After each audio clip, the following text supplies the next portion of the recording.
welcome back to my YouTube channel Study Time with Priyanka. So today in this video we are again going to continue our last chapter of class 11 history book, and the name of the chapter is Past to Modernization. So this video is part 8 of this chapter, and आज के इस video में हम Korea वाली topic को continue करने वाले हैं. सो उस टॉपिक को स्टार्ट करने से पहले अगर अभी तक आप लोगों ने इस चैप्टर के प्रीवियस पार्ट्स को नहीं देखा है देन एज यूजुअल सारे ही पार्ट्स का लिंक आपको मेरे डिस्क्रिप्शन बॉक्स में मिल जाएगा, या फिर आप डायरेक्टली आई बटन को भी क्लिक करके इस चैप्टर के सारे ही प्रीवियस पार्ट को देख सकते हैं. और साथ ही अगर आपको इस चैप्टर के इंपॉर्टेंट क्वेश्चन आंसर वाला वीडियो या फिर इंपॉर्टेंट मल्टीपल चॉइस क्वेश्चन वाला वीडियो देखना है देन दोनों ही वीडियोस का लिंक आपको मेरे डिस्क्रिप्शन बॉक्स में मिल जाएगा. So now without further delay let's start our today's video. So आज के इस वीडियो में हम जिस टॉपिक को स्टार्ट करने वाले हैं उस टॉपिक का नाम है rapid industrialization under strong leadership. So इस टॉपिक को स्टार्ट करने से पहले मैं आप लोगों को इस टॉपिक के पहले वाले टॉपिक को थोड़ा सा रिवाइज करवा देती हूँ ताकि आपको ये टॉपिक समझने में आसानी हो. सो बेसिकली ये जो टॉपिक है ये टॉपिक बेसिकली कोरिया वाले टॉपिक का ही एक सब टॉपिक है.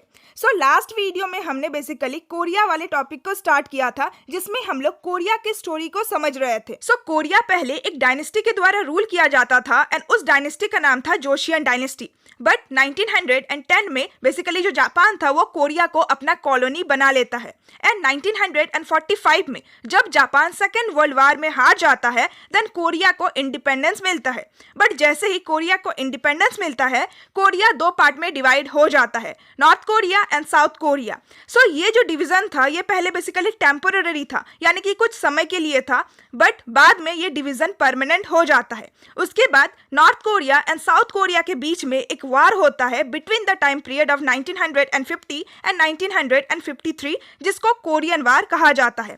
उसके बाद साउथ कोरिया में बेसिकली डेमोक्रेसी को स्टेबलाइज किया जाता है एंड फिर डेमोक्रेटिक प्रोसेस के द्वारा इलेक्शन होता है एंड साउथ कोरिया का जो पहला प्रेसिडेंट था जिनका नाम था सिंगमैन री. सो सिंगमैन री को प्रेसिडेंट इलेक्ट किया जाता है.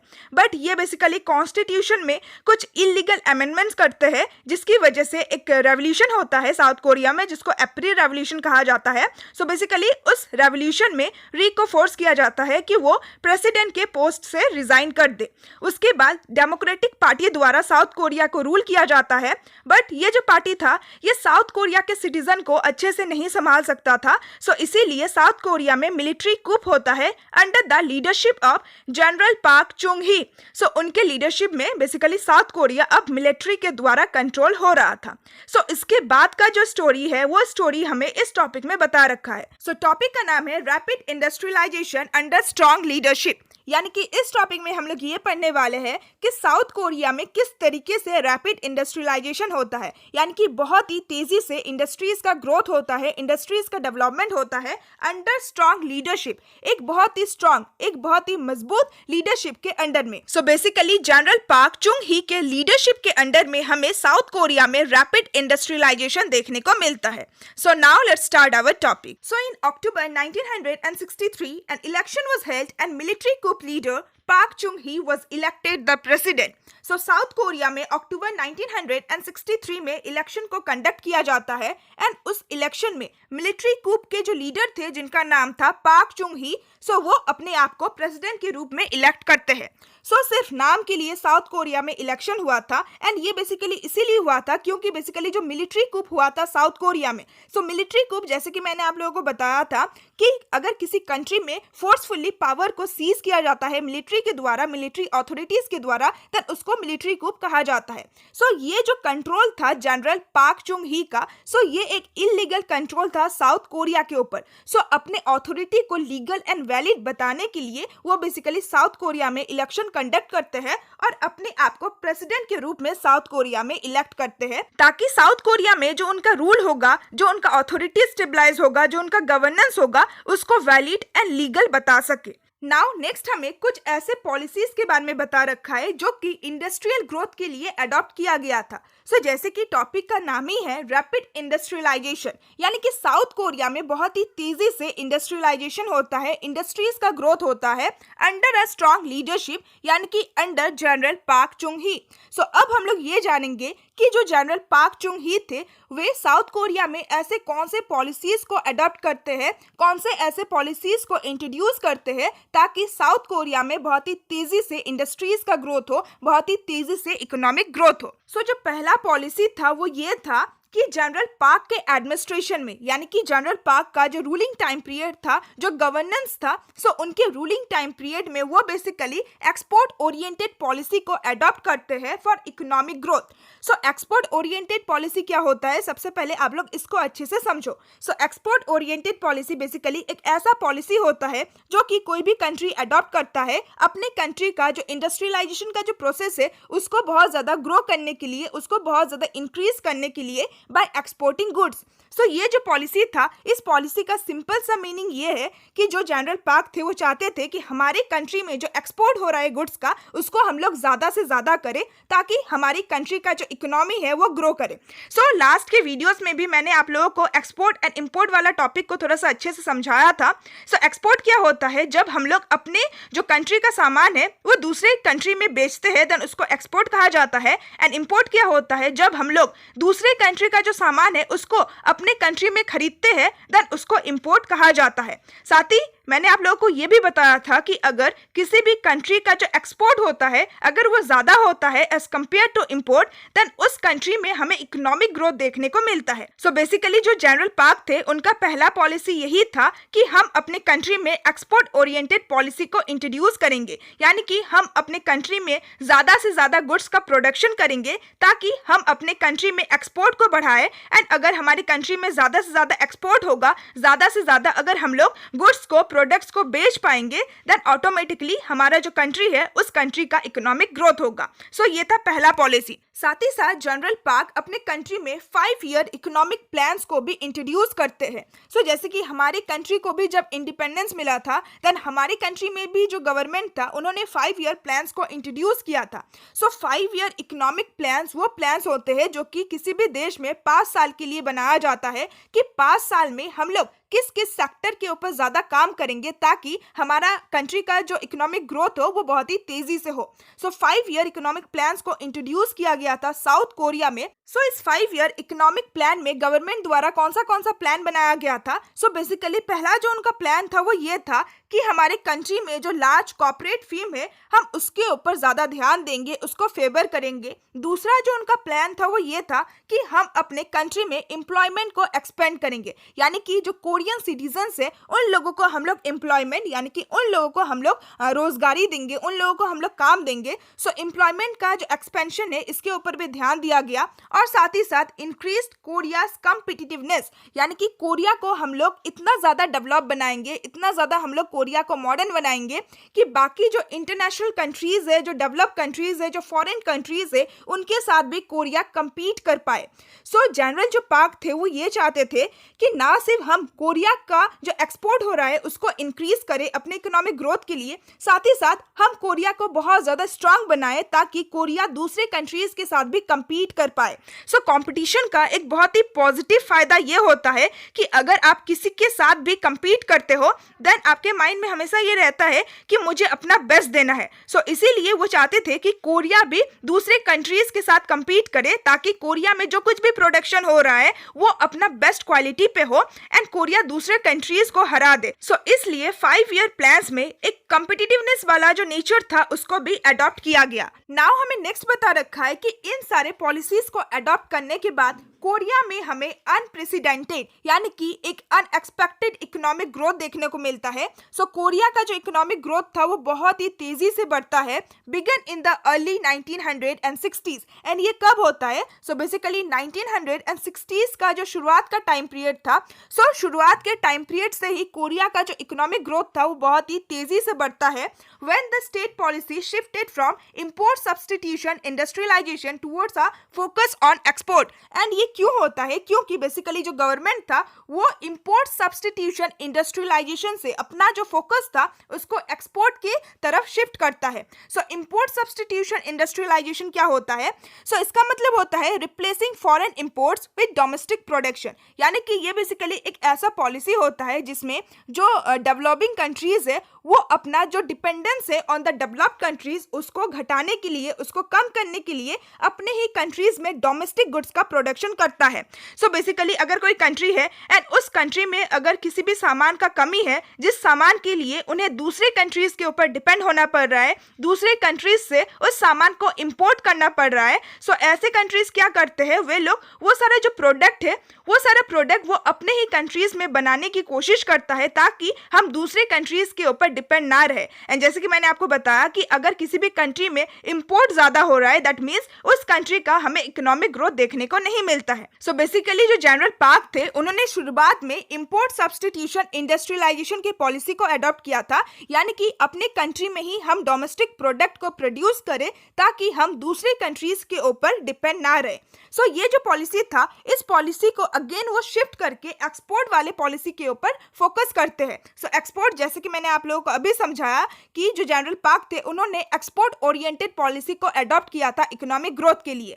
सो इसका मतलब ये है कि बेसिकली जो जनरल पार्क थे उन्होंने ये सोचा कि जब हम लोग गुड्स का प्रोडक्शन कर ही रहे हैं हमारी कंट्री में डोमेस्टिक यूज के लिए, सो क्यों ना हम इसको इतना ज्यादा प्रोड्यूस करें कि डोमेस्टिक यूज तो हो ही, कंट्री के लोगों के लिए ये सफिशिएंट हो ही, साथ ही साथ हम लोग इन सारे सामानों को एक्सपोर्ट भी कर सके, इन सारे सामानों को हम दूसरे कंट्रीज में भी बेच सके ताकि इससे हमारा जो इकोनॉमी है वो बहुत ज़्यादा ग्रो करे। सो आई होप कि आपको ये लाइन समझ में आ गया होगा। मैं बहुत ही शॉर्ट तरीके से अगेन आप लोगों को समझा देती हूँ। सो बेसिकली क्या होता है, साउथ कोरिया जो कंट्री है, सो साउथ कोरिया में मे भी किसी सामान का कमी होगा जिस सामान के लिए उन्हें दूसरों देशों पे डिपेंड होना पड़ता है। सो जो जनरल पार्क थे उन्होंने ये कहा कि हम क्यों दूसरे देश के ऊपर डिपेंड हो, जो सामान की हमारे देश में कमी हो क्यों ना हम उस सामान को अपने ही कंट्री में मैन्युफैक्चर करें। सो इसलिए उन्होंने इंपोर्ट सब्स्टिट्यूशन इंडस्ट्रियलाइजेशन के पॉलिसी को अडॉप्ट किया। बट फिर उन्होंने ये सोचा कि जब हम लोग इस चीज़ को मैन्युफैक्चर कर ही रहे हैं हमारी कंट्री में, सो क्यों ना हम इसको डोमेस्टिक पर्पस के लिए ना सिर्फ यूज करके इसको इतना ज्यादा प्रोड्यूस करें ताकि हम लोग इसको एक्सपोर्ट भी कर सके। सो इसीलिए उन्होंने अपना जो फोकस है उसको शिफ्ट किया टू एक्सपोर्ट ताकि इससे जो इकोनॉमी का ग्रोथ हो वो बहुत ही रैपिडली हो, बहुत ही तेजी से हो। सो ये उनका मेन एक इकोनॉमिक प्लान था, एक इकोनॉमिक पॉलिसी था जिसकी वजह से हमें कोरिया में बहुत ही सरप्राइजिंग, बहुत ही अनएक्सपेक्टेड इकोनॉमिक ग्रोथ देखने को मिलता है। सो इस पॉलिसी के अंडर में बेसिकली जो गवर्नमेंट था वो labour intensive light industrial product को सपोर्ट करता है। So labour intensive industries basically ऐसे इंडस्ट्रीज को कहा जाता है जिन सारे इंडस्ट्रीज में लेबर यानी कि वर्कर का बहुत ज्यादा जरूरत पड़ता है प्रोडक्शन के लिए, मैन्युफैक्चरिंग के लिए। सो जैसे कि जो जनरल पार्क थे उनके 5 ईयर इकोनॉमिक प्लान्स में ये इंक्लूडेड था कि हम एम्प्लॉयमेंट को जनरेट करेंगे, एम्प्लॉयमेंट को बहुत ज्यादा एक्सपेंड करेंगे। सो इसीलिए शुरुआत के टाइम पीरियड में जो गवर्नमेंट था साउथ कोरिया का वो बेसिकली लेबर इंटेंसिव इंडस्ट्रीज के ऊपर ज्यादा फोकस कर रहा था, इन सारे इंडस्ट्रीज को सपोर्ट कर रहा था, क्योंकि अगर इन सारे इंडस्ट्रीज का ग्रोथ होगा तो इन सारे इंडस्ट्रीज में काम करने के लिए बहुत ज्यादा वर्कर्स का भी जरूरत पड़ेगा एंड अगर लोगों को काम करने मिलेगा दैट मीन्स लोगों को एम्प्लॉयमेंट मिल रहा है। एंड लेबर इंटेंसिव इंडस्ट्रीज के साथ साथ ऐसे इंडस्ट्रीज जिन सारे इंडस्ट्रीज में लाइट प्रोडक्ट्स को मैन्युफैक्चर किया जाता है यानी कि बहुत ही हल्के सामान को मैन्युफैक्चर किया जाता है, सो उन सारे इंडस्ट्रीज के ऊपर भी इन्होंने ज्यादा फोकस किया, उन सारे इंडस्ट्रीज को भी उन्होंने सपोर्ट किया जैसे कि टेक्सटाइल इंडस्ट्री या फिर गारमेंट्स इंडस्ट्री, यानी कि ऐसे इंडस्ट्रीज जिन सारे इंडस्ट्रीज में क्लोथ्स का मैन्युफैक्चर होता है, सो ऐसे इंडस्ट्रीज को गवर्नमेंट द्वारा सपोर्ट किया गया। नाउ नेक्स्ट हमें बता रखा है कि late 1960s and let 1970s के टाइम पीरियड के दौरान गवर्नमेंट अपना अगेन फोकस जो है उसको शिफ्ट करती है, उसको चेंज करती है from light industries to value added heavy and chemical industries, यानी कि अब जो गवर्नमेंट है इस टाइम पीरियड के दौरान वो basically heavy and chemical industries के ऊपर ज्यादा ध्यान देती है, इन सारे इंडस्ट्रीज को ज्यादातर सपोर्ट करता है as compare to light industries. So general Park का जो गवर्नमेंट था वो बहुत ही स्टेप बाय स्टेप सारे काम को करता है कंट्री में इकोनॉमिक ग्रोथ लाने के लिए। सो बेसिकली शुरुआत के टाइम पीरियड में उन्होंने लाइट इंडस्ट्रीज के ऊपर ज्यादातर फोकस किया ताकि कंट्री में एम्प्लॉयमेंट जनरेट हो सके। और जब कंट्री में थोड़ा बहुत इकोनॉमिक ग्रोथ हो रहा था देन उस टाइम पीरियड में उन्होंने बेसिकली अपने फोकस को शिफ्ट कर दिया to heavy and chemical industries, इन सारे इंडस्ट्रीज के ऊपर, ताकि कंट्री में और भी तेजी से इकोनॉमिक ग्रोथ हो पाए।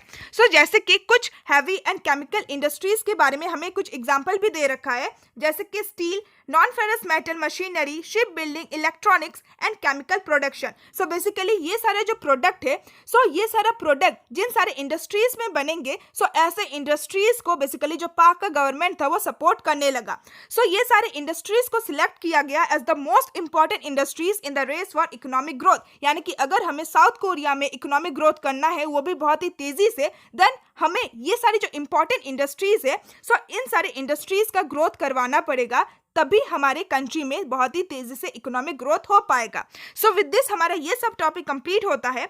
नाउ नेक्स्ट हमें एक मूवमेंट के बारे में बता रखा है, जिस मूवमेंट का नाम है सैमुअल मूवमेंट। सो ये जो मूवमेंट था ये बेसिकली एक रूरल डेवलपमेंट मूवमेंट था, यानी कि साउथ कोरिया का जो रूरल एरियाज है, जो ग्रामीण क्षेत्र है, सो उन सारे ग्रामीण क्षेत्रों को भी डेवलप किया जा सके, मॉडर्नाइज किया जा सके। सो इसीलिए इस मूवमेंट को लॉन्च किया जाता है। सो 1970 के टाइम पीरियड के दौरान new village movement, so basically Samuel movement को ही न्यू विलेज मूवमेंट भी कहा जाता है। सो 1970 के टाइम पीरियड के दौरान न्यू विलेज मूवमेंट को इंट्रोड्यूस किया जाता है ताकि जो रूरल पॉपुलेशन है, यानी कि ग्रामीण क्षेत्र में रहने वाले जो लोग हैं, उन लोगों को एनकरेज किया जा सके, यानी कि उन लोगों को प्रोत्साहित किया जा सके, उन लोगों को मोटिवेट किया जा सके, मोबिलाइज किया जा सके कि वो लोग गवर्नमेंट का सपोर्ट करे, गवर्नमेंट का साथ दे, ताकि जो रूरल एरिया से उसको डेवलप किया जा सके और साथ ही साथ जो एग्रीकल्चरल सेक्टर है उसको मॉडर्नाइज किया जा सके, यानी कि एग्रीकल्चरल सेक्टर को भी डेवलप किया जा सके।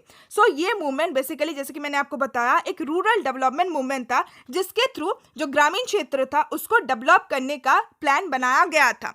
सो इस मूवमेंट में ही एक कैंपेन को भी लॉन्च किया गया था एंड उस कैंपेन का जो एम था, जो गोल था, वो बेसिकली ये था कि ग्रामीण क्षेत्र में रहने वाले जो लोग हैं, सो उनका जो स्पिरिट है जो कि बहुत ज़्यादा पैसिव एंड बहुत ज़्यादा डिसहार्टेंड है। सो ग्रामीण क्षेत्र में रहने वाला जो लोग है, उन लोगों का जो फीलिंग है, उन लोगों का जो भावना है, वो बहुत ज़्यादा इनएक्टिव है, विदाउट एनी एनर्जी। कोई उन लोगों में एनर्जी गवर्नमेंट को देखने को नहीं मिल रहा था, वो लोग बहुत ज़्यादा निराश थे। सो ये जो उनका फीलिंग था, इस फीलिंग को हमें चेंज करना है, रिफॉर्म यानी कि चेंज करना है to becoming active and hopeful, यानी कि ग्रामीण क्षेत्र में रहने वाले जो लोग हैं उनके फीलिंग को चेंज करके हमें एक एक्टिव फीलिंग लाना है, यानी कि वो लोग थोड़ा एनर्जेटिक महसूस करें और वो लोग थोड़ा होपफुल महसूस करें। सो अगर आप किसी भी एरिया को डेवलप करना चाहते हो, किसी भी एरिया को मॉडर्नाइज करना चाहते हो, देन उस एरिया में रहने वाले जो लोग हैं, सबसे पहले आपको उन लोगों को मोबिलाइज करना होगा, उन लोगों को मोटिवेट करना होगा। सो इसीलिए इस मूवमेंट के दौरान एक कैंपेन को लॉन्च किया जाता है, जिसमें बेसिकली जो ग्रामीण क्षेत्र के लोग हैं उन लोगों को एनकरेज किया जाता है, उन लोगों को मोटिवेट फील करवाया जाता है, ताकि वो लोग गवर्नमेंट का साथ दे, गवर्नमेंट को सपोर्ट करे कि विलेज के एरिया को भी डेवलप किया जा सके। साथ ही साथ जो रूरल पीपल है, ग्रामीण क्षेत्र में रहने वाले जो लोग हैं, उन लोगों को एम्पावर किया जाता है, यानी कि उन लोगों को पावर दिया जाता है कि वो लोग अपना हेल्प खुद ही करें और साथ ही साथ अपने विलेजेस को वे लोग खुद ही डेवलप करें और साथ ही साथ उनका जो लिविंग कंडीशन है, यानी कि जिस कंडीशन में वो लोग ग्रामीण क्षेत्र में रह रहे हैं, सो उस चीज को भी वो लोग इंप्रूव करें और देयर रिस्पेक्टिव कम्युनिटीज, यानी कि अपने अपने कम्युनिटीज में जिस तरीके से वो लोग रह रहे हैं, जो उनका लिविंग कंडीशन है, सो उस चीज को इंप्रूव करें। सो इसलिए इस मूवमेंट के थ्रू रूरल पीपल को एम्पावर भी किया जाता है। नाउ नेक्स्ट हमें बता रखा है कि ये जो मूवमेंट था ये बाद में बहुत ज्यादा एक्सपेंड होता है, यानी कि बाद में बहुत ज्यादा फैलता है to access the neighbourhoods near industrial plants and in urban areas.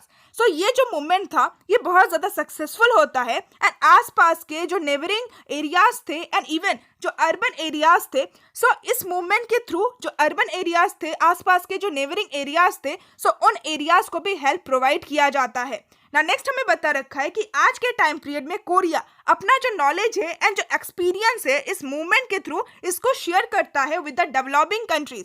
So basically जैसे कि मैंने आपको बताया कि ये जो मूवमेंट था ये एक बहुत ही सक्सेसफुल मूवमेंट था एंड इस मूवमेंट के थ्रू रूरल एरियाज में बहुत ज़्यादा डेवलपमेंट होता है। सो इसीलिए जो भी डेवलपिंग कंट्रीज थी जो चाहती थी कि हम भी अपने कंट्री में सैमुअल मूवमेंट को लॉन्च करें, सैमुअल मूवमेंट का जो प्रिंसिपल है, जो पॉलिसी है, उसको अडॉप्ट करें ताकि हमारे कंट्रीज में भी डेवलपमेंट हो, हमारे कंट्रीज का जो रूरल एरियाज है, जो ग्रामीण क्षेत्र है, उसमें भी डेवलपमेंट हो। सो इसीलिए developing countries basically south Korea से पूछती है कि आपका क्या नॉलेज था, क्या एक्सपीरियंस था इस मूवमेंट को लॉन्च करने के बाद। एंड आज के टाइम पीरियड में कोरिया इन सारे नॉलेज को शेयर करता है डेवलपिंग कंट्रीज के साथ। सो विद दिस हमारा ये सब टॉपिक भी कंप्लीट होता है ना। नेक्स्ट हमें बता रखा है about the reason for economic growth, यानी कि साउथ कोरिया में जो हमें इतना ज्यादा अनएक्सपेक्टेड इकोनॉमिक ग्रोथ देखने को मिला, सो क्या वो रीजंस थे जिसकी वजह से साउथ कोरिया में इतना ज्यादा इकोनॉमिक ग्रोथ होता है। सो पहला पॉइंट है कि कोरिया में हमें एक बहुत ही अनएक्सपेक्टेड, एक बहुत ही चौंका देने वाला इकोनॉमिक ग्रोथ देखने को मिलता है,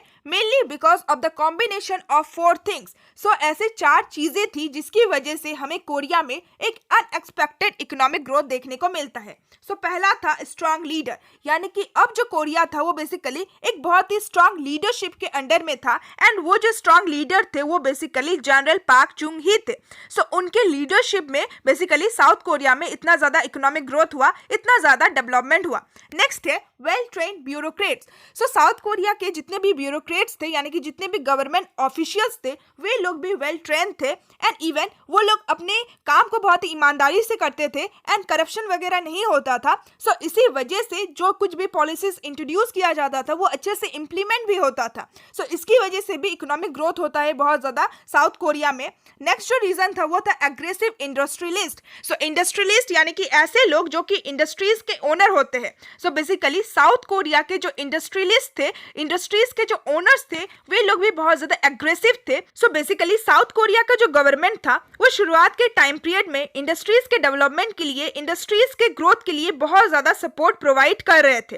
सो जो इंडस्ट्रियलिस्ट थे यानी कि इंडस्ट्रीज के जो मालिक थे, अगर वो लोग इच्छुक ना होते कि नहीं, जब हमें जो गवर्नमेंट है वो सपोर्ट प्रोवाइड कर रहा है, देन हमें भी बहुत ज्यादा मेहनत करना चाहिए और हमें भी बहुत सारे गुड्स को प्रोड्यूस करना चाहिए ताकि हम अपने कंट्री में एक्सपोर्ट का जो परसेंटेज है उसको इंक्रीज कर पाए। सो बेसिकली जो गवर्नमेंट था उन्होंने एक्सपोर्ट ओरिएंटेड पॉलिसी को तो अडॉप्ट कर लिया, बट अगर कंट्री में गुड्स का प्रोडक्शन ही नहीं होगा देन किस तरीके से आप गुड्स को एक्सपोर्ट कर पाओगे। सो इसीलिए जो इंडस्ट्रियलिस्ट थे उन्होंने भी बहुत ज़्यादा मेहनत की, वो लोग भी बहुत ज़्यादा एग्रेसिव थे कि वे लोग गवर्नमेंट को सपोर्ट कर रहे थे और अपने इंडस्ट्रीज में बहुत ज़्यादा गुड्स का मैन्युफैक्चर कर रहे थे। एंड जो चौथा इंपॉर्टेंट फैक्टर था वो था capable labour force. So labour भी एक बहुत ही इंपॉर्टेंट रोल प्ले करता है, क्योंकि काम करने वाला जो सेक्शन होता है वो तो बेसिकली वर्कर्स ही होता है, लेबर ही होता है। अगर इंडस्ट्रीज में लेबर नहीं होंगे तो काम कौन करेगा। सो बेसिकली जो वर्कर्स थे वो लोग भी बहुत ही मेहनत करते हैं एंड इसीलिए बेसिकली इन चारों चीज़ों के लिए ही हमें साउथ कोरिया में इकोनॉमिक ग्रोथ देखने को मिलता है। सो इन चारों के कॉम्बिनेशन से ही हमें एक बहुत ही अनएक्सपेक्टेड इकोनॉमिक ग्रोथ देखने को मिलता है साउथ कोरिया में। नेक्स्ट जो रीजन है, नेक्स्ट जो पॉइंट है वो है एम्बिशियस एंटरप्रेन्योर। सो एंटरप्रेन्योर का मतलब होता है businessman. So basically south Korea के जो बिजनेसमैन थे वे लोग भी बहुत ज्यादा एम्बिशियस थे, यानी कि उन लोगों के मन में भी ये चाह था कि हम सक्सेसफुल हो। सो इसीलिए जब गवर्नमेंट क्या करती है, इनकरेज करती है इन सारे लोगों को, यानी कि जब गवर्नमेंट हेल्प प्रोवाइड करती है इन सारे लोगों को, इन सारे बिजनेसमैन को, देन ये लोग बहुत ही अच्छी तरीके से रिस्पॉन्ड करते हैं टू इंक्रीज एक्सपोर्ट। सो जैसे कि मैंने आपको बताया कि गवर्नमेंट ने एक्सपोर्ट ओरिएंटेड पॉलिसी को तो अडॉप्ट कर लिया, बट अगर कंट्री में गुड्स का प्रोडक्शन ही नहीं होगा देन किस तरीके से गुड्स को एक्सपोर्ट किया जाएगा। सो बेसिकली ये सारे जो एंटरप्रेन्योर्स थे, जो इंडस्ट्रियलिस्ट थे, ये लोग अपने इंडस्ट्रीज में, अपने बिजनेसेस में बहुत ज्यादा गुड्स का प्रोडक्शन करते हैं ताकि ये सारी जो गुड्स है ये एक्सपोर्ट किया जा सके। और साथ ही साथ ये लोग बहुत सारे नए नए इंडस्ट्रीज को भी डेवलप करते हैं जिसकी वजह से हमें साउथ कोरिया में इंडस्ट्रियलाइजेशन देखने को मिलता है। नाउ जो तीसरा फैक्टर था, जो तीसरा इंपॉर्टेंट रीजन था for the economic growth in south Korea वो था एजुकेशन। सो साउथ कोरिया में जो हाई लेवल ऑफ एजुकेशन था, सो इसकी वजह से भी हमें कोरिया में इकोनॉमिक ग्रोथ देखने को मिलता है। So at the dawn of the Korea's industrialization, यानी कि जैसे ही कोरिया में इंडस्ट्रियलाइजेशन की शुरुआत होती है, जैसे ही जो जनरल पार्क थे वे लोग कोरिया में इंडस्ट्रियलाइजेशन का जो प्रोसेस था उसको स्टार्ट करते हैं। सो उसी टाइम पीरियड में कोरिया के जितने भी वर्कर्स थे, जितने भी लेबर थे, वे लोग ऑलरेडी लिटरेट थे, यानी कि वे लोग ऑलरेडी पढ़े लिखे थे। सो इसीलिए उन लोगों के लिए ये बहुत ज़्यादा ईजी था कि वे लोग न्यू स्किल्स को अडॉप्ट कर पाए, न्यू स्किल्स को सीख पाए। सो एक लिटरेट पर्सन के लिए, एक पढ़े लिखे व्यक्ति के लिए किसी भी न्यू चीज़ को सीखना बहुत ज़्यादा आसान होता है। सो लेबर का भी एक बहुत ही इंपॉर्टेंट रोल होता है इकोनॉमिक ग्रोथ के लिए, और साथ ही साथ एजुकेशन भी एक बहुत ही इंपॉर्टेंट रोल प्ले करता है for the economic growth of Korea. Now जो चौथा पॉइंट था वो ये था, सो कोरिया एक ऐसा कंट्री था जिन्होंने हमेशा से एक ओपन इकोनॉमिक पॉलिसी को अडॉप्ट करके रखा था। यानी कि ऐसा नहीं था कि कोरिया जो था वो अपने आप को कॉलोनाइजेशन से बचाने के लिए जापान की तरह अपने आप को आइसोलेट करके रखा था, नहीं, बल्कि कोरिया हमेशा से ही एक ओपन इकोनॉमिक पॉलिसी को अडॉप्ट करके रखा था। यानी कि एक ऐसा पॉलिसी जिस पॉलिसी के थ्रू कोई भी कंट्री बेसिकली कोरिया में ट्रेड रिलेशन को स्टेबलाइज कर सकती है, डिप्लोमेटिक रिलेशन को स्टेबलाइज कर सकती है, कोरिया में गुड्स को इंपोर्ट कर सकता है, एक्सपोर्ट किया जा सकता है। सो ऐसे पॉलिसी को बेसिकली अडॉप्ट किया गया था कोरिया के गवर्नमेंट के द्वारा। सो इस पॉलिसी के थ्रू क्या हो रहा था, अलग अलग कंट्रीज में जो कुछ भी एडवांस, जो कुछ भी डेवलप्ड इंस्टीट्यूशन थे, जो टेक्नोलॉजीज थी, वो सब कुछ कोरिया के अंदर आ पा रही थी। सो इसकी वजह से कोरिया में रहने वाले जो लोग थे उन लोगों को दूसरे कंट्रीज के न्यू टेक्निक्स के बारे में पता चल रहा था, न्यू नॉलेज के बारे में पता चल रहा था। सो इसकी वजह से भी कोरिया में हमें इतनी तेजी से इकोनॉमिक ग्रोथ देखने को मिलता है। एंड जो फिफ्थ फैक्टर था, जो फिफ्थ रीजन था, वो ये था कि कोरिया में बहुत ज़्यादा फॉरेन इन्वेस्टमेंट भी होता है। यानी कि अलग अलग कंट्रीज़ के लोग, जो फॉरेन कंट्रीज़ है, वे लोग कोरिया में बहुत ज़्यादा इन्वेस्ट करती है, और साथ ही साथ कोरिया का जो डोमेस्टिक सेविंग रेट था वो भी बहुत ज़्यादा हाई था। सो इसकी वजह से हमें कोरिया में हैवी इंडस्ट्रियल सेक्टर में बहुत ज़्यादा डेवलपमेंट देखने को मिलता है। और साथ ही साथ कोरिया में जो रेमिटेंसेस होते थे, सो रेमिटेंसेस का मतलब क्या होता है, सो बेसिकली अगर किसी भी कंट्री में कोई भी व्यक्ति है, अगर उसको अपने कंट्री में अच्छा जॉब नहीं मिल रहा है, देन ऑफ कोर्स वो दूसरे कंट्री चला जाता है अपने जॉब का जो डिजायर है उसको फुलफिल करने के लिए। सो मान लीजिए अगर कोई भी व्यक्ति अपने कंट्री को छोड़ के दूसरे कंट्री में जाता है जॉब करने के लिए, सो उस कंट्री में जो कुछ भी वो पैसा को अर्न करता है वो ऑफ कोर्स अपने कंट्री में जो उनका फैमिली है उसको भेजेगा। सो ये जो पैसा का ट्रांसफॉर्मेशन होता है from one country to the another country, so इसी को रेमिटेंसेस कहा जाता है। So remittances from South Korean workers overseas also contributed to the overall economic development. यानी कि साउथ कोरिया के जो वर्कर्स थे जो कि दूसरे देशों में काम कर रहे थे, एंड उनके द्वारा जो पैसा कंट्री में आ रहा था, सो इसकी वजह से भी जो ओवरऑल इकोनॉमिक ग्रोथ था साउथ कोरिया का, वो बहुत ज़्यादा डेवलप हो रहा था। सो इन सारे फैक्टर्स की वजह से, इन सारे रीजंस की वजह से हमें इतना ज़्यादा इकोनॉमिक ग्रोथ देखने को मिला साउथ कोरिया में। और साथ ही साथ गवर्नमेंट ने जो पॉलिसीज़ को अडॉप्ट किया था, सो उसकी वजह से भी इकोनॉमिक ग्रोथ होता है, इंडस्ट्रियलाइजेशन होता है, रैपिड इंडस्ट्रियलाइजेशन होता है साउथ कोरिया में। ना नेक्स्ट हमें जनरल पार्क के एडमिनिस्ट्रेशन के बारे में बता रखा है, और साथ ही साथ यूसिन कॉन्स्टिट्यूशन के बारे में बता रखा है। सो साउथ कोरिया में जो इतनी तेजी से इकोनॉमिक ग्रोथ हो रहा था, वो जनरल पार्क के एडमिनिस्ट्रेशन का एक फाउंडेशन था, यानी कि एक बेस था। सो बेसिकली साउथ कोरिया में इतना ज्यादा इकोनॉमिक ग्रोथ हो रहा था, सो इसी वजह से जो जनरल पार्क थे वे बहुत ही लंबे टाइम के लिए बेसिकली साउथ कोरिया में रूल कर रहे थे। एंड इवन जो लोग थे, जो सिटीजन थे साउथ कोरिया के, वे लोग भी प्रोटेस्ट नहीं कर रहे थे अगेंस्ट जनरल पार्क, क्योंकि ये काफी हद तक डेवलपमेंट के लिए ही काम कर रहे थे, साउथ कोरिया को मॉडर्न बनाने के लिए, डेवलप करने के लिए बहुत ज्यादा वर्क कर रहे थे। सो इसीलिए इकोनॉमिक ग्रोथ के कारण ही बेसिकली जो साउथ कोरिया के सिटीजन्स थे वे लोग इनके अगेंस्ट रिवॉल्ट वगैरह नहीं करते हैं। And general park basically illegally power में आने के बावजूद भी एक बहुत ही लंबे टाइम के लिए रूल करते हैं। ना नेक्स्ट हमें ये बता रखा है कि जो पार्क थे वो बेसिकली साउथ कोरिया के कॉन्स्टिट्यूशन को रिवाइज करते हैं, यानी कि साउथ कोरिया के कॉन्स्टिट्यूशन को चेंज करते हैं ताकि वो थर्ड टाइम अपने आप को प्रेसिडेंट के रूप में इलेक्ट कर सके। एंड फाइनली 1971 में वो अपने आप को दोबारा से री इलेक्ट कर लेते हैं as the president of South Korea. So उन्होंने पहले ही 2 टर्म तक साउथ कोरिया को रूल करके रखा था, और फिर तीसरी बार वो अगेन साउथ कोरिया के प्रेसिडेंट बन जाते हैं इलीगल इलेक्शन के through in 1971। So general Park power के लिए इतना ज्यादा एम्बिशियस हो गए थे कि उन्होंने अक्टूबर 1972 में यूसिन कॉन्स्टिट्यूशन को डिक्लेयर किया, एंड इस कॉन्स्टिट्यूशन को उन्होंने इम्प्लीमेंट कर दिया साउथ कोरिया में। सो इस कॉन्स्टिट्यूशन की वजह से बेसिकली अब जो जनरल पार्क का पोजीशन था एज द प्रेसिडेंट वो परमानेंट हो गया, यानी कि जनरल पार्क अब साउथ कोरिया के परमानेंट प्रेसिडेंट बन गए। अब कोई भी इलेक्शन वगैरह नहीं होगा, जब तक वो जीवित रहेंगे वही साउथ कोरिया के प्रेसिडेंट रहेंगे। सो इसीलिए इस कॉन्स्टिट्यूशन को लॉन्च किया गया। सो ये जो यूसिन कॉन्स्टिट्यूशन था, ये ना सिर्फ जनरल पार्क को एक परमानेंट प्रेसिडेंट का पोजीशन प्रोवाइड कर रहा था, साथ ही साथ इस कॉन्स्टिट्यूशन की वजह से या फिर इस कॉन्स्टिट्यूशन में जो लॉज थे उन सारे लॉज एंड आर्टिकल्स की वजह से प्रेसिडेंट को कंप्लीट पावर मिल जाता है, कंप्लीट ऑथोरिटी मिल जाता है over the legislation, jurisdiction and administration. यानी कि गवर्नमेंट के जो 3 इंपॉर्टेंट पिलर्स होते हैं, legislative, executive and judiciary. Legislative यानी कि जो लॉज को बनाते हैं, एग्जीक्यूटिव यानी कि जो लॉज को इंप्लीमेंट करवाते हैं, एंड जुडिशरी यानी कि जो जजमेंट प्रोवाइड करते हैं।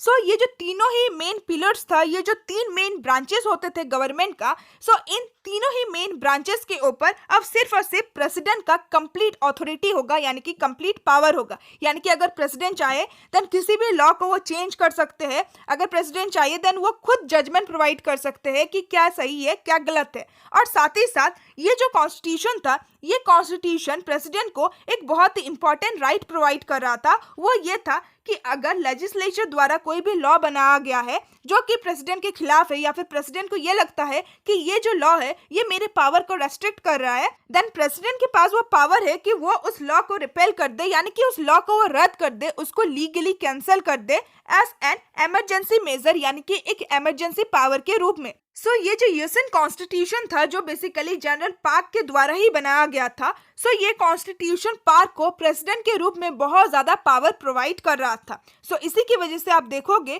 कि इनके खिलाफ कुछ प्रोटेस्ट भी शुरू होंगे।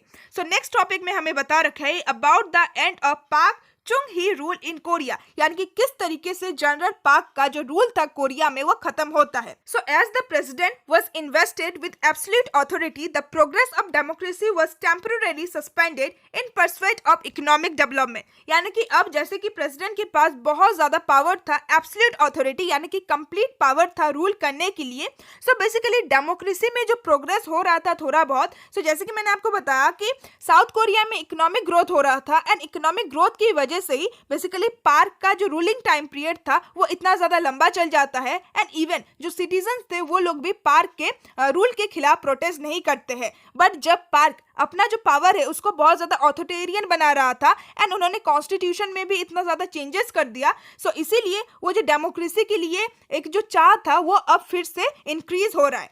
सो डेमोक्रेसी को टेम्पररी यानी कि कुछ समय के लिए सस्पेंड कर दिया गया था इन परस्यूट ऑफ इकोनॉमिक डेवलपमेंट, यानी कि जो सिटीजन्स थे वो लोग देख रहे थे कि हमारी कंट्री में इकोनॉमिक डेवलपमेंट हो रहा है, सो इसीलिए डेमोक्रेसी का जो चाह था, जो एक डिजायर था, उसको कुछ टाइम पीरियड के लिए उन्होंने सस्पेंड कर दिया था। इसके लिए उन्होंने डिमांड स्टार्ट नहीं किया था। सो इसी टाइम पीरियड के दौरान क्या होता है, सो 1979 में कोरिया में सेकेंड टाइम ऑयल क्राइसिस होते हैं। सो ऑयल क्राइसिस की वजह से कोरिया में जो इकोनॉमिक डेवलपमेंट हो रहा था उसमें हमें एक ऑब्स्टिकल देखने को मिलता है, और साथ ही साथ ये जो बेसिकली जो पार्क का गवर्नमेंट था, जो पार्क थे वो हैवी केमिकल इंडस्ट्रीज के ऊपर ओवर इन्वेस्टमेंट कर देते हैं, यानी कि बहुत ज्यादा पैसा लगा देते हैं, बहुत ज्यादा इन्वेस्ट कर देते हैं। सो इन सारे प्रॉब्लम्स की वजह से साउथ कोरिया में जो इकोनॉमिक ग्रोथ हो रहा था, जो इकोनॉमिक डेवलपमेंट हो रहा था under general Park chung hee, सो वो जो इकोनॉमिक ग्रोथ हो रहा था उसमें अब हमें एक ऑब्स्टेकल देखने को मिलता है, एक रुकावट देखने को मिलता है। ना नेक्स्ट हमें ये बता रखा है कि साउथ कोरिया के जो स्टूडेंट्स थे, जो स्कॉलर्स थे, एंड जो अपोजिशंस थे, यानी कि ऐसे लोग जो कि बेसिकली जनरल पार्क के रूल के खिलाफ थे, उसको अपोज कर रहे थे, सो वो लोग क्या करते हैं, वो लोग डिमॉन्स्ट्रेशन करते हैं अगेंस्ट द यूसिन कॉन्स्टिट्यूशन, यानी कि ये जो कॉन्स्टिट्यूशन बनाया गया था जनरल पार्क के द्वारा, सो इस कॉन्स्टिट्यूशन के अगेंस्ट वो लोग डिमॉन्स्ट्रेशन करते हैं, वो लोग रिवॉल्ट करते हैं, प्रदर्शन करते हैं, क्योंकि बेसिकली जनरल पार्क का जो एडमिनिस्ट्रेशन था वो बहुत ज्यादा ऑथोरिटेरियन हो गया था, एंड इवन जनरल पार्क के पास अब इमरजेंसी वाला राइट भी था, यानी कि अगर वो चाहे देन किसी भी लॉ को वो कैंसिल कर सकते हैं। सो अब ये जो रूल था ये बहुत ज्यादा ऑथोरिटेरियन हो गया था, एंड इवन उन्होंने प्रेसिडेंट का जो पोजीशन था उसको भी परमानेंट बना दिया था, यानी कि अब इलेक्शन वगैरह भी नहीं होगा। सो इसीलिए साउथ कोरिया के जो लोग हैं, जो सिटीजन है, वो लोग बेसिकली डिमॉन्स्ट्रेशन करते हैं। सो ये सारे जो डिमॉन्स्ट्रेशन थे जो कि बेसिकली कोरिया के सिटीजन्स के द्वारा किए जा रहे थे, सो इन सारे डिमॉन्स्ट्रेशन को सप्रेस कर दिया जाता है, जिसकी वजह से कोरिया में पॉलिटिकल इंस्टेबिलिटी आ जाता है। सो कोरिया में हमें दो प्रॉब्लम देखने को मिलता है। पहला था इकोनॉमिक क्राइसिस एंड दूसरा था political instability. So the Park administration came to an end in October 1979 when Park Chung-hee was assassinated, and finally October 1979 में पाक का जो रूलिंग टाइम पीरियड था वो खत्म होता है क्योंकि जनरल पाक चुंग ही को असैसिनेट कर दिया जाता है, यानी कि उनकी हत्या कर दी जाती है. सो बेसिकली साउथ कोरिया के ही जो सिटीजन्स थे, जो अपोजिशंस थे, जो कि इनको पसंद नहीं करते थे, सो उनके द्वारा ही बेसिकली इनकी हत्या कर दी जाती है एंड साउथ कोरिया में इनका जो रूलिंग टाइम पीरियड था वो खत्म होता है. सो विद दिस हमारा ये टॉपिक भी कंप्लीट होता है जिसमें हमने ये देखा कि किस तरीके से बेसिकली साउथ कोरिया में कितना ज़्यादा इंडस्ट्रियलाइजेशन होता है, कितना ज़्यादा इकोनॉमिक ग्रोथ होता है basically under a strong leadership, यानी कि अंडर जनरल पाक चुंग ही. सो आई होप कि आपको ये टॉपिक बहुत ही अच्छी तरीके से समझ में आ गया होगा. So now let's move to our next topic. So next topic का नाम है continued economic growth and calls for democratization. यानी कि साउथ कोरिया में ये जो इकोनॉमिक ग्रोथ था वो तो कंटिन्यू रहता है, बट साथ ही साथ अब हमें क्या देखने को मिलता है कि साउथ कोरिया में डेमोक्रेसी का डिमांड्स इंक्रीज होता है. यानी कि डेमोक्रेसी के लिए जो एक डिजायर था लोगों के मन में, जो डिमांड्स था वो बहुत ज्यादा इंक्रीज होता है. So the desire for democratisation grew up in the death of पाक चुंग ही. But in December 1979, another military coup, this time led by Chun Do-hwan, was staged. यानी कि साउथ कोरिया में बेसिकली डेमोक्रेटाइजेशन का जो डिजायर था, यानी कि डेमोक्रेसी के लिए लोगों के मन में जो एक होप था, जो चाह था बेसिकली, जो कि बहुत ज़्यादा ग्रीव होता है, बहुत ज़्यादा बढ़ जाता है जब जनरल पाक चुन ही का डेथ हो जाता है. बट ये जो लोगों के मन में एक डिजायर था, जो एक आशा था, वो एक आशा ही रह जाता है क्योंकि दिसंबर 1979 में एक दूसरा मिलिट्री कोप होता है साउथ कोरिया में. यानी कि बेसिकली 2 महीने के अंदर में ही एक दूसरा मिलिट्री कोप होता है, यानी कि अगेन मिलिट्री द्वारा बेसिकली साउथ कोरिया का जो पावर था उसको सीज कर लिया जाता है. बट इस टाइम जो मिलिट्री कोप होता है वो किनके द्वारा किया जाता है?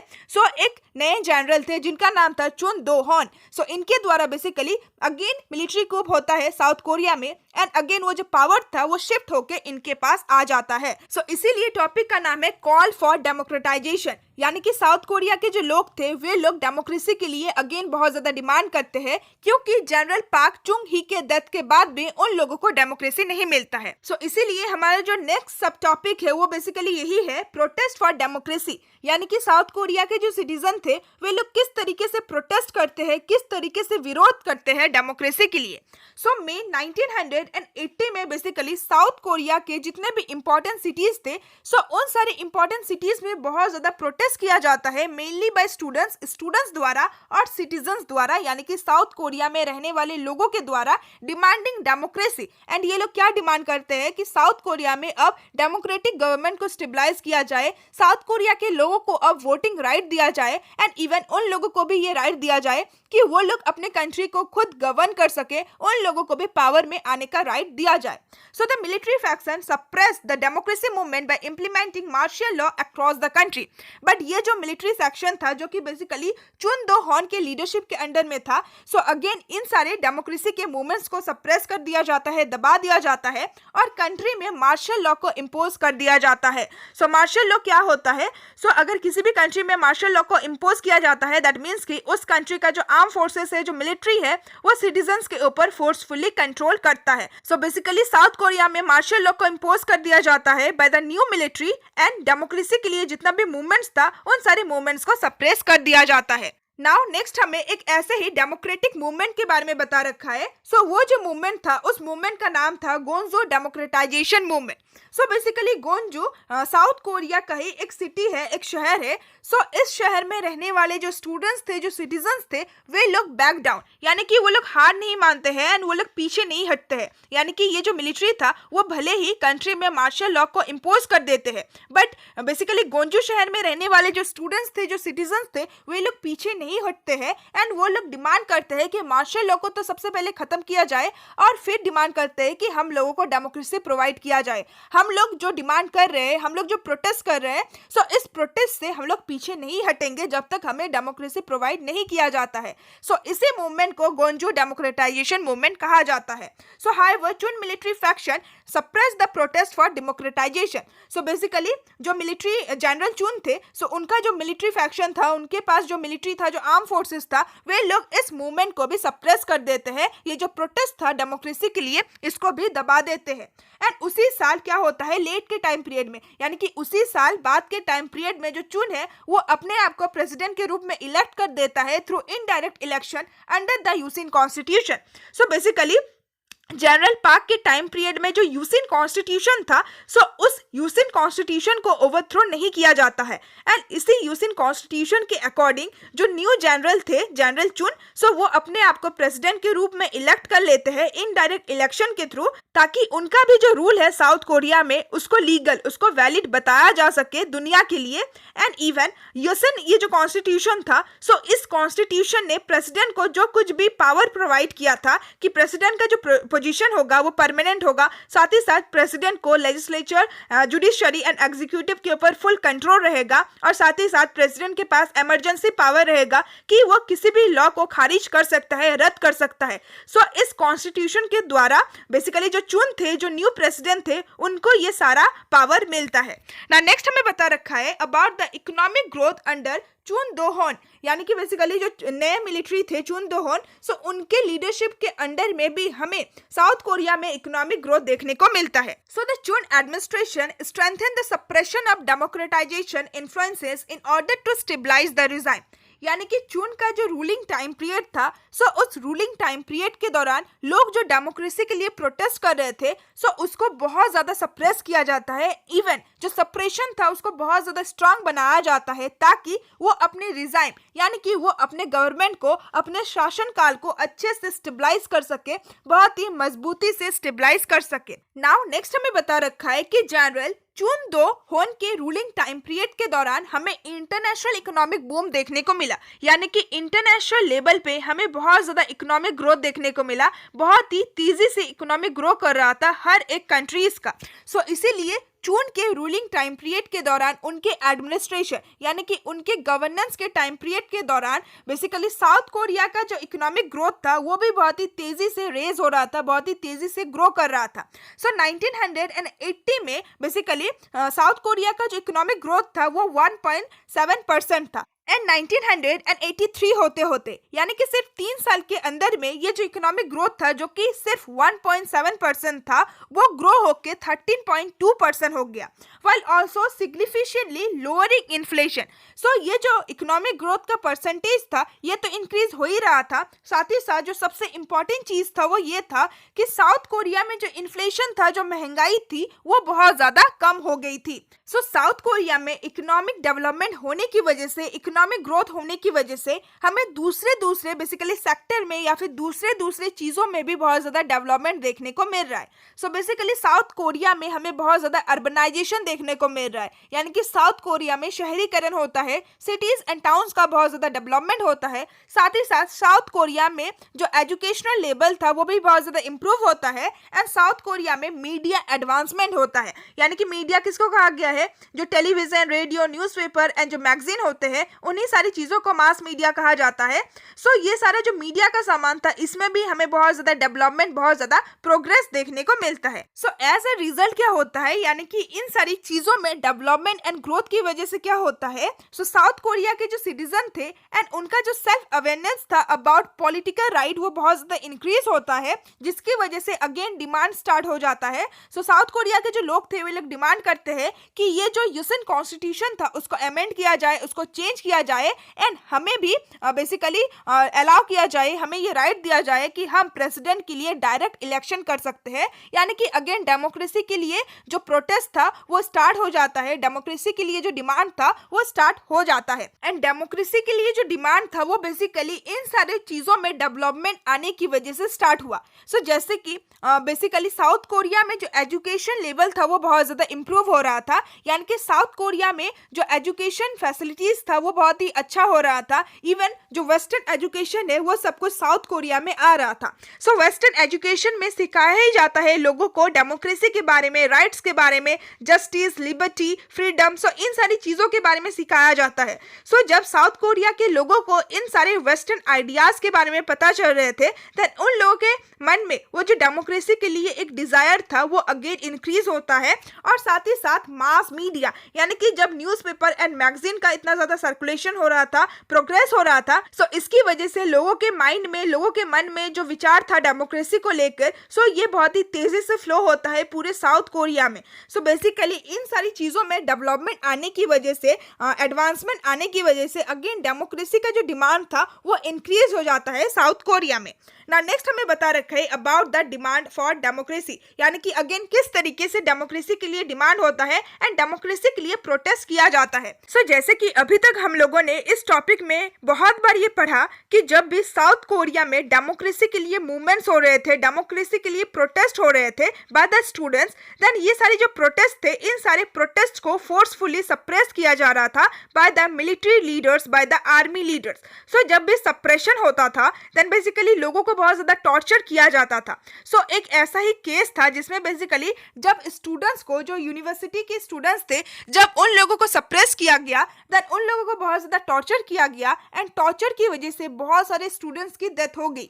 सो ये बेसिकली जो केस था, इस केस को जो चून एडमिनिस्ट्रेशन था, यानी कि चून के जो ऑफिशियल्स थे, वे लोग मिनिमाइज करना चाहते थे इस इंक्वायरी को। यानी कि ये जो इंक्वायरी चल रहा था इस केस को लेकर, यानी कि ये जो जांच पड़ताल चल रहा था इस केस को लेकर, सो इस केस को वो लोग मिटाने की कोशिश कर रहे थे। जो चून गवर्नमेंट था वो इस केस को कम करने की कोशिश कर रहे थे, मिटाने की कोशिश कर रहे थे। सो जब मई 1987 में लोगों को इसके बारे में पता चलता है, देन लोग अगेन बहुत ज़्यादा क्रोधित हो जाते हैं एंड सारे ही सिटीजन, यानी कि साउथ कोरिया के जितने भी नागरिक थे, जो सिटीजन थे, वे लोग अगेन पार्टिसिपेट करते हैं in a large scale struggle for democratization. यानी कि अब ये लोग डेमोक्रेसी के लिए बहुत ही लार्ज स्केल में पार्टिसिपेट करते हैं एंड उसके बाद एक मूवमेंट होता है जिसको जून डेमोक्रेसी मूवमेंट कहा जाता है, क्योंकि ये जून के महीने में हुआ था। सो ये जो मूवमेंट था, इस मूवमेंट में ना सिर्फ स्टूडेंट्स पार्टिसिपेट करते हैं बल्कि इवन जो मिडिल क्लास के लोग थे वे लोग भी पार्टिसिपेट करते हैं। एंड एट द लास्ट क्या होता है, इसी जून डेमोक्रेसी मूवमेंट के कारण जो जून एडमिनिस्ट्रेशन था उसको फोर्स किया जाता है कि वो कॉन्स्टिट्यूशन को रिवाइज करे, यानी कि वो कॉन्स्टिट्यूशन में चेंजेस लाए, कॉन्स्टिट्यूशन को रीराइट करे और लोगों को डायरेक्ट इलेक्शन के लिए अलाउ किया जाए, यानी कि लोगों को डेमोक्रेसी प्रोवाइड किया जाए। सो बेसिकली जो जून एडमिनिस्ट्रेशन था, जो जनरल चून थे, उन्हें फोर्सफुली कॉन्स्टिट्यूशन को चेंज करना पड़ता है, जो यूसिन कॉन्स्टिट्यूशन था उसको हटाना पड़ता है एंड लोगों को डेमोक्रेटिक राइट देना पड़ता है कि अब वो लोग खुद से प्रेसिडेंट को इलेक्ट कर सकते हैं। So a new chapter of Korean democracy thus begin. सो इसके बाद से कोरिया के डेमोक्रेसी का एक नया चैप्टर की शुरुआत होती है, जो कि हम अपने नेक्स्ट टॉपिक में डिस्कस करने वाले हैं एंड वो भी हम अपने अगले वीडियो में डिस्कस करेंगे। सो आई होप कि आपको ये टॉपिक बहुत ही अच्छी तरीके से समझ में आ गया होगा। सो इसमें हमने पूरा बेसिकली 2 मिलिट्री जनरल्स के बारे में जाना एंड इन दोनों के रूलिंग टाइम पीरियड के दौरान कोरिया में जो इंडस्ट्रियलाइजेशन हुआ था, जो इकोनॉमिक ग्रोथ हुआ था और साथ ही साथ डेमोक्रेसी के लिए किस तरीके से प्रोटेस्ट हुआ, सो इन सारी चीजों को हमने बहुत ही डिटेल वे में समझा। सो नेक्स्ट टॉपिक में अगेन हम डेमोक्रेसी वाला जो टॉपिक था उसी को कंटिन्यू करेंगे कि किस तरीके से कोरिया में डेमोक्रेसी स्टेबलाइज होता है। सो आई होप कि आपको ये टॉपिक बहुत ही अच्छी तरीके से समझ में आ गया होगा। सो अगर वीडियो अच्छा लगा then please like my video and please comment me down कि आपको मेरा एक्सप्लेनेशन कैसा लगता है। आप लोगों के कमेंट्स को पढ़ के मैं बहुत ज्यादा एनर्जेटिक फील करती हूँ, बहुत ज्यादा मोटिवेट फील करती हूँ। So please don't forget to comment and साथ ही साथ please share this video with your friends. So जिन लोगों को ये चैप्टर बहुत ज्यादा हार्ड लग रहा है, प्लीज ऐसे दोस्तों के साथ इस वीडियो को जरूर शेयर कीजिएगा ताकि उन लोगों को भी ये चैप्टर बहुत ही अच्छी तरीके से समझ में आ जाए।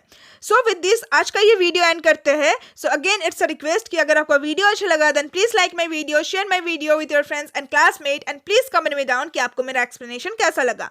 सो now see you all soon in my next video. Till then bye bye and stay tuned with my channel and thanks for watching my video.